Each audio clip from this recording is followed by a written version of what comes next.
नमस्कार, मी रवि कुमार. जवाब तो आपको देना होगा बोल सरकार या सदरात 85 चका स्पेशल रिपोर्ट मध्ये आपलं स्वागत. कशा आहात आपण? मजेत ना? मजेत राहा, हिट राहा, फिट राहा आणि हो, आरोग्याची काळजी घ्या. चला तर मग विषयाकडे वळूया. महाराष्ट्राच्या राजकारणामध्ये सध्या नेत्यांच्या रोज अशा बातम्या द्याव्या लागत आहेत की ज्याच्यामुळं आपल्याला स्वतःलाच अधूनमधून चेक करावं लागतं की आपण या महाराष्ट्रामध्येच राहतोय ना. इतकं ओंगळवाणं आणि इतकं हिडीस महाराष्ट्राचं राजकारण या नेत्यांनी करून टाकलेलं आहे. आणि रोज एक नवीन नेता उगवतो, एक नवीन नाव येतं आणि तो हा स्तर अजून खाली कसा नेता येईल याच्यामध्ये गुंतलेला दिसतो. ताजं उदाहरण, ताजं नाव आहे संजय दिना पाटील यांचं. हे महोदय, त्यांचे वडील आधी काँग्रेसमध्ये होते. संजय दिना पाटील राष्ट्रवादी शरद पवार यांच्या पक्षाकडनं एकदा आमदार, नंतर खासदार झाले. मग नंतर उद्धव बाळासाहेब ठाकरे यांच्या पक्षाकडनं मशाल या चिन्हावरती आत्ता खासदार म्हणून निवडून आले आणि 2 वर्षामध्येच ते आता एकनाथ शिंदे यांच्या शिवसेनेमध्ये गेलेले आहेत. जेव्हापासून या बंडामध्ये संजय राऊत यांनी त्यांना आव्हान दिलेलं आहे तेव्हापासून हे खासदार महोदय बिथरलेले आहेत. आणि काल त्यांनी अक्षरशः पत्रकारांना ज्या भाषेमध्ये शिवीगाळ केली ती या महाराष्ट्रामध्ये अशा पद्धतीनं जाहीरपणे कुणीही बोलला नसेल नेता, अशा टाईपची आहे. म्हणजे यांची विधानं बघा. माझ्या नादाला लागू नका, माझ्या विरोधात आंदोलन करण्याआधी जीवाचा विमा काढा, नाहीतर सरळ स्मशानात पाठवीन. मी याआधी 5 जणांना ठार केलेलं आहे. आंदोलन केल्यास बॉम्ब टाकून घरात घुसून मारेन. अशी भाषा हे खासदार महोदय करतायत. आणि पत्रकारांच्या बद्दल सुद्धा काल त्यांनी अशाच भाषेमध्ये काही विधानं केली.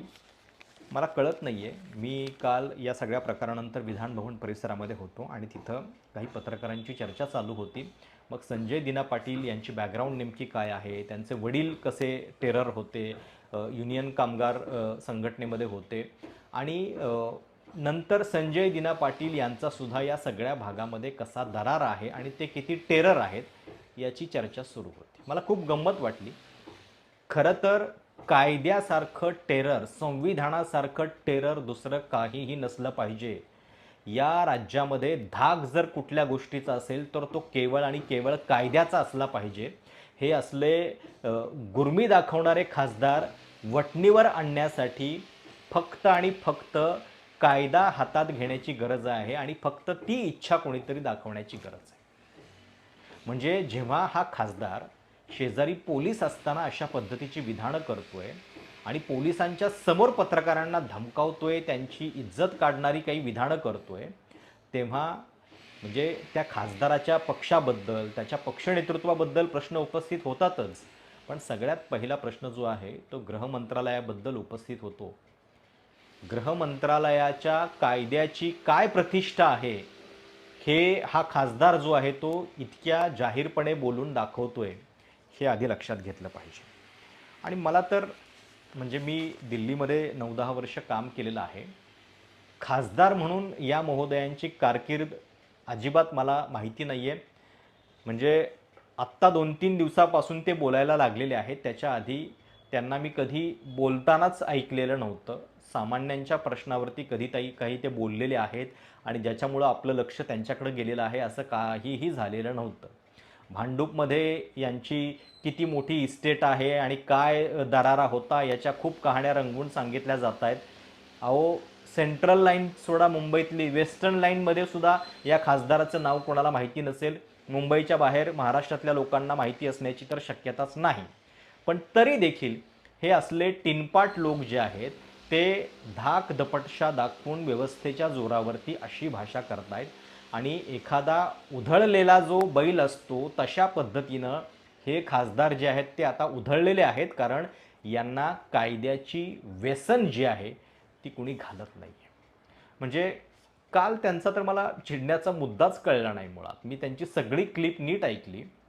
त्यांचा राग कशावरती होता तर त्यांना मुलीबद्दलचा प्रश्न विचारला आणि मग नंतर जे स्पष्टीकरण आलं त्याच्यामध्ये पण त्यांचं म्हणणं असं होतं की गेल्या 2-3 दिवसापासून मी बघतोय आणि माझ्या कुटुंबाला याच्यामध्ये आणलं जातं आहे, माझ्या मुलीबद्दल, माझ्या वडिलांबद्दल, गेलेल्या पत्नीबद्दल. यांच्या पत्नीबद्दल, वडिलांबद्दल कोण जाहीरपणे काय बोललेलं आहे? काल सुद्धा जो प्रश्न विचारण्यात आलेला होता तो त्यांच्या मुलीबद्दलचा, आणि तो का? कारण त्यांची मुलगी नगरसेविका आहे आणि ती देखील उद्धव ठाकरे यांच्या मशाल चिन्हावरती निवडून आलेली. त्यामुळं प्रश्न फक्त पत्रकार एवढंच विचारत होता की राजुलताई यांच्याबद्दल सुद्धा, म्हणजे हा त्याचा प्रश्न पूर्ण पण झाला नाही तेवढ्यात हे खासदार महोदय चिडले. आता त्यांनी चिडण्याचं कारण काय आहे? म्हणजे आज तुम्ही जे सांगतायत की माझ्या घरातल्या लोकांच्या बद्दल बोलतायत म्हणून मला राग अनावर झाला. अहो, घरातल्या लोकांना तिकीटं मुळात तुम्हीच दिलेली आहेत ना. तुमच्या घरातल्या लोकांना तुम्ही नगरसेविका करणार, सार्वजनिक जीवनामध्ये वाटेल ती पदं देणार आणि त्याच्याबद्दल प्रश्न विचारला की घरच्यांना मध्ये आणू नका. हा काय म्हणजे कुठला प्रकार आहे आणि कुठं गेलं तुमचं लॉजिक? जर त्या नगरसेविका आहेत आणि तुम्ही एका पक्षात असताना त्या दुसऱ्या पक्षात कशा आहेत याच्याबद्दल लोकांनी प्रश्न विचारला तर त्या प्रश्नामध्ये वावगं काय आहे?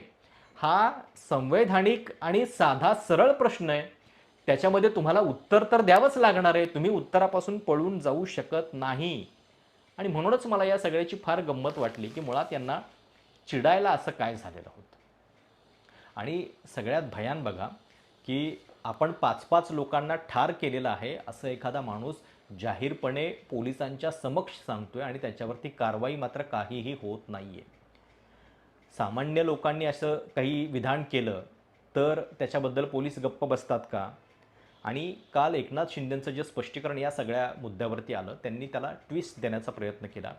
त्यांनी आपल्या पक्षाचे खासदार काय बोलतायत याच्यापेक्षा संजय राऊत कसे पत्रकारांच्या समोर भाषा वापरून त्यांचा अपमान करतायत याच्याबद्दल सांगायचा प्रयत्न केला. मुळात संजय राऊत जे बोललेले आहेत ते पत्रकारांना शिव्या देऊन बोललेले नाही आहेत. त्यांचा राग जो आहे तो त्यांच्या विरोधकांच्या बद्दलचा होता. ही पहिली गोष्ट. आता सुद्धा बघा की आपल्या खासदाराची ही भाषा लपवण्यासाठी संजय राऊत यांचा बहाणा केला जातोय आणि महिला आयोगाच्या माध्यमातून की कसा महिलांचा अपमान होतो या भाषेमुळं याच्याबद्दलचं पत्र जे आहे ते खासदार त्यांच्या ज्योती वाघमारे महिला आयोगाला देणार आहेत. म्हणजे आपल्या खासदाराला इथं व्यसन घालता येत नाही आहे आणि त्याची भाषा लपवण्यासाठी अशा पद्धतीनं हा वार जो आहे तो दुसरीकडे केला जातो आहे. आता इतक्या जाहीरपणे जेव्हा हा खासदार बोलतो आहे अशा गोष्टी, आणि ज्या माणसाकडं पॉवर असते ना तो इतक्या उथळपणे फार गोष्टी बोलत नाही. आणि याची भाषा बघितल्यानंतर तर मला ते पानसिंग तोमरमधला डायलॉगच आठवला ज्याच्यामध्ये इरफान खान एका वेळी जेव्हा त्याला पत्रकार प्रश्न विचारतो की आपने डकैती कब शुरू की, त्याच्यावरती तो म्हणतो की डकैत तो पार्लमेंट में होते हैं, बिहाड़ में तो बागी होते हैं. म्हणजे डाकू, दरोडेखोर आणि गुंड हे सुद्धा किमान काही नियम पाळतात, त्यांची सुद्धा काही म्हणजे तत्त्वं असतात. आपले खासदार जे आहेत ते त्याच्या पलीकडे गेलेले आहेत. लोकांनी यांना निवडून दिलेलं आहे आणि त्याचं जराही भान यांना राहिलेलं नाही आहे. म्हणजे तुम्ही जे बंड केलेलं आहे त्याच्याबद्दलचे प्रश्न तुम्हाला विचारले जाणार, त्याच्यापासून तुम्ही दूर पळू शकत नाही. आणि ते प्रश्न विचारल्यानंतर पत्रकारांच्यावरती असं चिडणं, आणि मला कमाल पण पत्रकारांची वाटते की या महोदयांनी काल पत्रकारांचं जेवण काढलं. मी तुम्हाला जेवण देतो वगैरे असं करत त्यांच्याबद्दल काय काय बोलत होते आणि बिचारे हे पत्रकार शांतपणे ऐकून घेत होते. त्यांच्याकडे कदाचित दुसरा पर्यायही नव्हता. पण नंतर मग पत्रकारांनी संजय दिना पाटील यांची जी पत्रकार परिषद झाली त्याच्यावरती बहिष्कार घातला. पण मुळात ही जी प्रतिष्ठा आहे पत्रकारांची ती त्यांच्या स्वतःच्याच हातामध्ये आहे. कारण नेते जर अशा भाषेमध्ये तुम्हाला समोर ऐकवतायत तर त्याला तुम्ही नीट उत्तर दिलं पाहिजे सगळ्यात पहिल्यांदा तर, आणि अशा नेत्यांच्या दारामध्ये जायची गरज नाही. दुसरी गोष्ट या सगळ्यामध्ये जाणून बुजून म्हणजे संजय राऊत यांनी जे ऑपरेशन तुडवा जाहीर केलं त्याच्यानंतर ही सगळी भाषा होते. आता संजय राऊतसुद्धा स्वतः भांडूपमधले, हा खासदारसुद्धा भांडूपमधलाच, पण तरीसुद्धा यांची केवळ विधानं चालू आहेत. ऑपरेशन तुडवा हे शिवसेना उद्धव बाळासाहेब ठाकरे यांनी त्यांच्या पक्षानं जाहीर केलं. संजय राऊत त्याच्याबद्दल बोलले, ते पण बेकायदेशीरच आहे. तुम्ही अशा पद्धतीनं तुडवा तुडवीची भाषा करू शकत नाही.